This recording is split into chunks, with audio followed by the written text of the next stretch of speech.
Hello, welcome back to the channel. Today, we are diving right into an exciting topic, how to use UPBASE for startup project planning. This is your full 2025 guide, so let's jump in. First off, sign into your UPBASE account. If you don't have one, it's easy to create it. Just follow the prompts on the screen.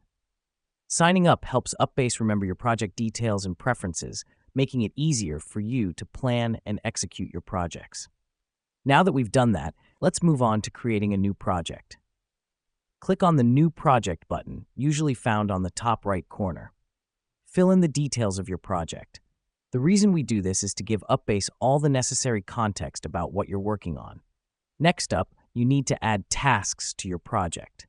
Click on New Task, add a task title, description, and set a deadline. This helps us because it enables us to break down the project into manageable parts, making the project less overwhelming and more achievable. Now, let's discuss assigning tasks.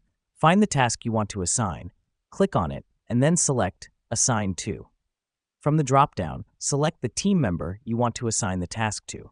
This is important because it helps delegate responsibilities and ensures everyone knows what they're supposed to be working on.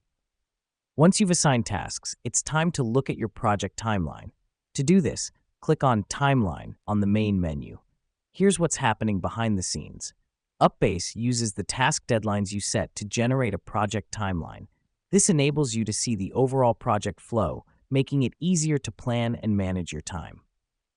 Lastly, let's talk about monitoring project progress. On the main menu, select Progress. This shows you a graphical representation of how much of your project has been completed. The importance of this step is that it helps keep track of the progress, ensuring you're on schedule, and helps identify areas that might need more attention. And there you have it. That's how you use UPBASE for startup project planning. Now get out there and start planning those amazing startup projects. Thanks for joining us today, and remember, keep planning, keep innovating.